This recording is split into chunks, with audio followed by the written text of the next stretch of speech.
Hi guys, welcome back to my channel. My name is Laura and my family is living in Madrid, Spain for 3 months. We've currently been here about 2.5 weeks, so we're feeling pretty settled, and I figured this would be a good time for me to take you along and show you what our typical evening meals have been looking like.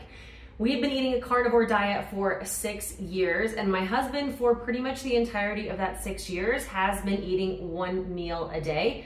I started with 1 meal and I've probably been eating 2 meals a day for the last several years, but here in Spain, both of us are eating 2 meals a day. It also looks really different because our evening meal ends up being so much later to align with really how Spain culturally works. So typically, Chris and the kids are eating lunch together while I'm at work. I will bring leftovers or I'll eat out with coworkers. Sometimes I pop home for lunch, and then we're having a really big family meal in the evenings together. And this is kind of the first time since being carnivore that we've done that. So I'm gonna take you along and show you what we're doing.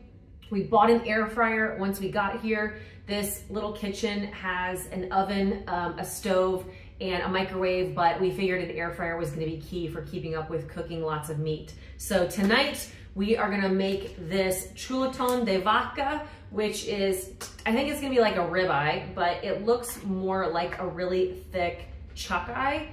But other ones in the case maybe looked a little more like a ribeye. We also are gonna make this pack of boneless, skinless chicken thighs in the skillet. So let me bring you along this week and show you what has been some of our go-to meals here in Spain.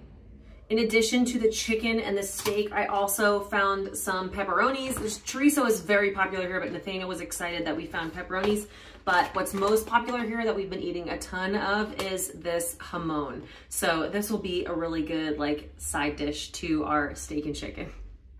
I also found some tzatziki sauce that I love back home, and I have some feta cheese, and so I will eat that with my chicken. We haven't bought any Greek seasonings, so we'll probably just use some typical salt and pepper with the chicken, but I'll put some tzatziki and feta cheese on it. And I'll tell you what, just looking at the ingredients, the ingredients of everything here are so much cleaner. It's really wild what we get away with putting in our food in the US, because everything here is just automatically cleaner. It is harder here to find very fatty cuts of beef, and so I tend to go for things that are more like ribeyes or chuck, and you can see this one has a lot of good fat and marbling in it.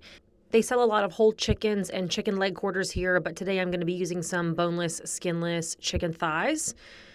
To avoid using any oils for cooking, I'm going to trim a piece of this beef fat that I'll melt in the skillet and cook my chicken in that beef fat. And then I'm going to season the beef with some adobo that I actually brought from the US, and then we bought some paprika here in Spain. I'm going to get that seasoning coated on every side, and then I'm going to use my meter Bluetooth meat thermometer to stick inside. We'll put it in the air fryer, and then this is going to tell me exactly how long it's going to take for this meat to be perfectly cooked in the air fryer. I had some mozzarella cheese balls, and I'm going to make a little charcuterie platter with that jamón. Ideally, I would be cooking this chicken in a cast iron skillet, but I just don't have that here in Spain for something this size. But I am using this beef fat to cook the chicken in. We're getting it nice and hot to get it crispy. I flipped the beef halfway through once it started to get a nice crust on it.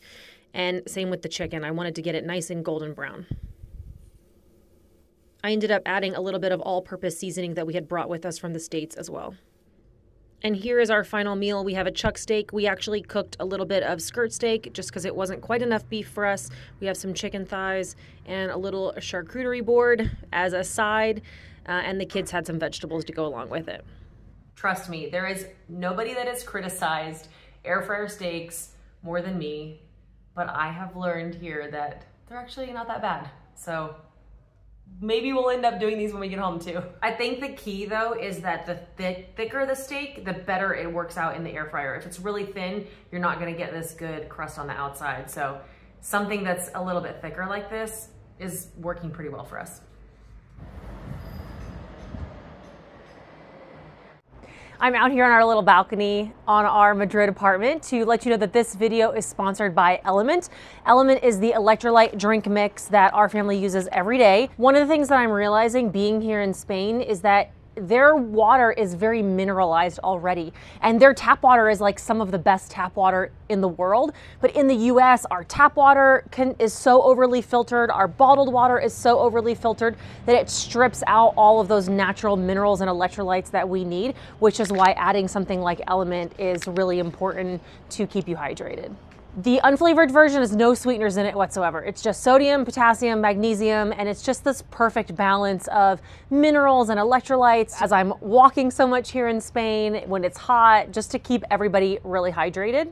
Element has a deal for all my subscribers where you can get a free sample pack of their electrolyte drink mix and try all their flavors. They have a 100% money back guarantee, so they're gonna make sure that you got one that you really love. If you wanna get that deal, you can go to drinkelement.com/Laura Spath, or you can go to the link in the description to check them out. So thank you to Element for sponsoring this video. It is almost 8 p.m. and we are just now starting to cook dinner. We have adjusted to Spain life very quickly. For dinner tonight, we are doing a picanha. I'm going to stick the meat thermometer inside of it, and we are just gonna put it in the air fryer at 200 and just use the app to tell us when it's done. It typically takes about 15 or 20 minutes.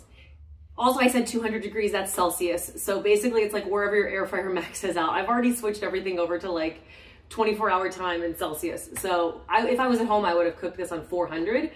And this has a good fat cap on it. And here they like slice the fat. So the meat's not cut, but the fat is sliced, which is a really good idea to help crisp up and render that fat all the way across, rather than just having a thick piece of fat on top.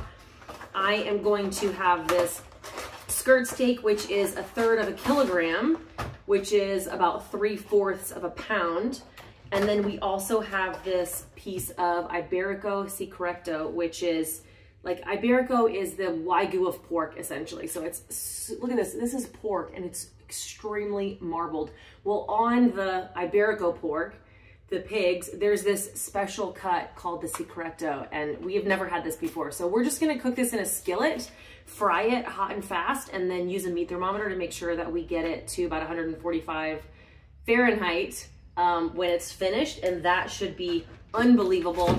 And then lastly, one of my favorite things here in Spain is this like provoleta, which is this big hunk of provolone cheese that they bake in an oven, and it's bubbly and gooey, and you can get it at all of the Argentinian restaurants here.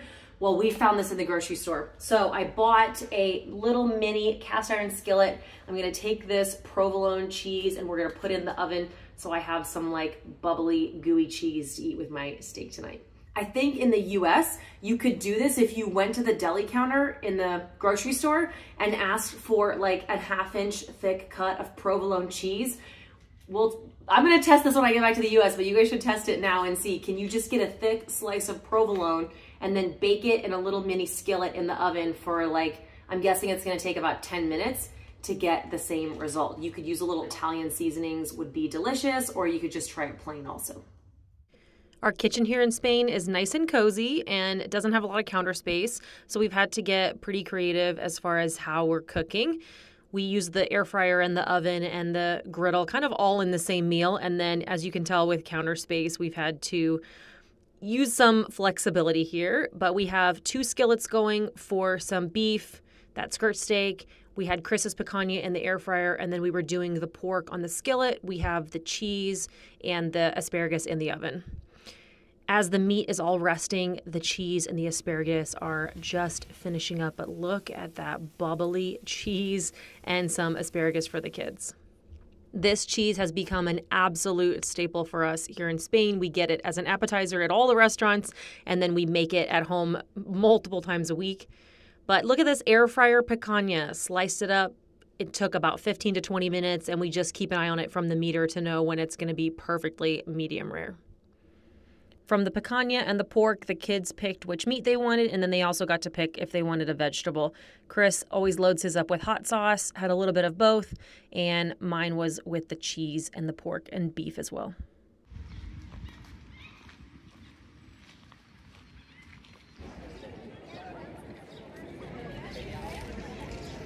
One of the challenges we've had here in Madrid is finding like a lot of the same cut of meat. So like if Chris and Penelope and I all wanted to eat the same steak, typically there's like 1 or 2 of every kind of steak in the grocery store, but we're having a hard time finding like a big pack or a bunch of them.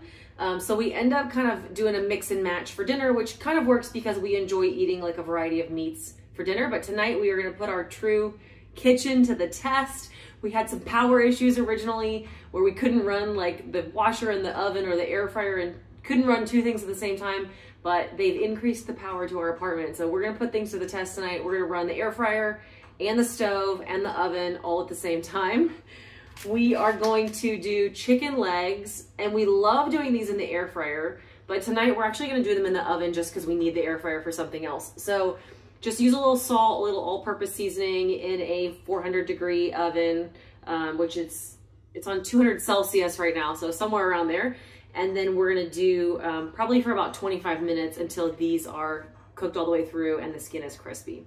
Next up, I am gonna have this, what I think is some type of chuck.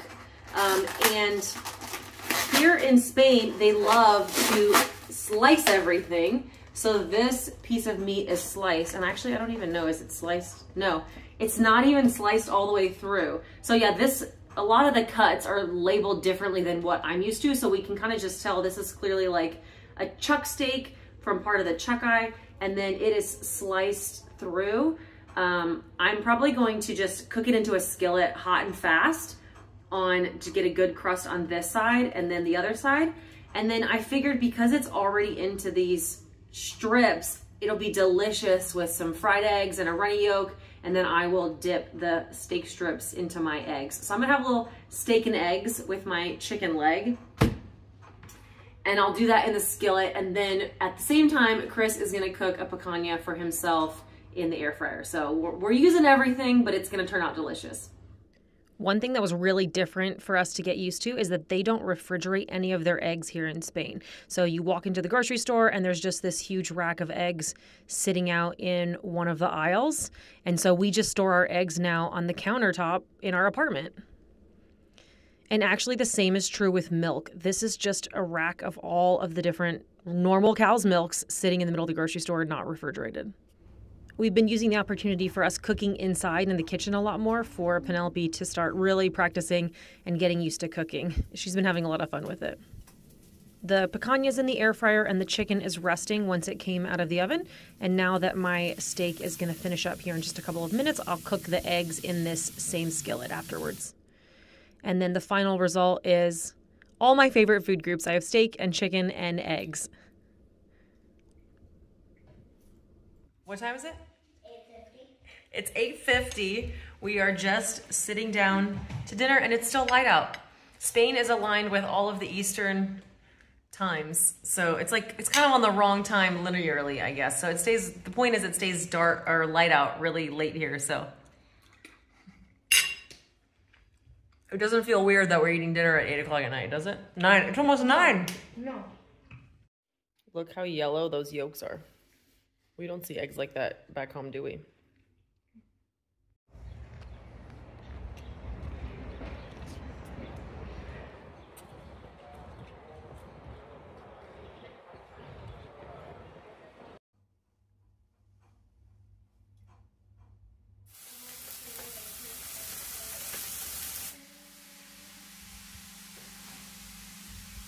I have my Spanish lesson tonight after work for a couple of hours, which I do weekly. And then the kids actually have some activities they've signed up for that they're doing that last till really late. So tonight, I think Chris and I are gonna skip dinner. I walked home from lunch. My office is like 2 blocks from our house. And so I came home for lunch. We were having a couple of pork tenderloins and then just a couple burgers to go along with it. These were just roasted in the oven up on this cooling rack so they can get good circulation. And then we use the meat thermometer to make sure they're cooked perfectly. My best tip for pork that's not dry and that stays really juicy is don't overcook it. You can eat pork at medium and it's still very safe. The FDA says you can eat pork at 145 degrees, and so that means we take it out of the oven a few degrees below that, so after resting, it actually stops at 145 degrees.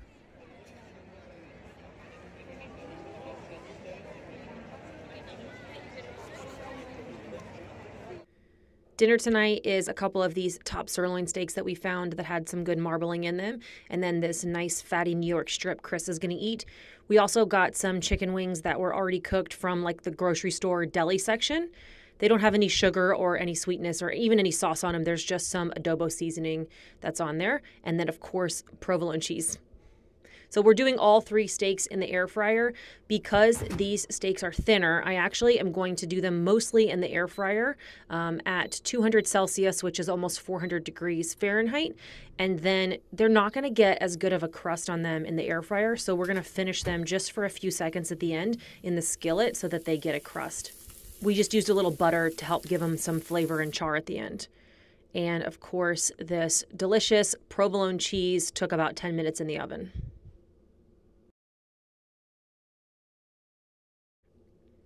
Sometimes I eat this cheese just plain, but a lot of times I like to put it on a burger patty or on top of my steaks or a piece of chicken. It's just been so fun. Look how good that looks. All right, guys, I think that's going to be it for me for this video. Let me know if you have any questions or any other content that you'd like to see from our time here in Spain. We have a couple of months left, so a lot of time to share some things with you. I do live streams every week on Local, so if you have questions for me or you need some support or just want to hang out, you can come find me there. Bye, guys.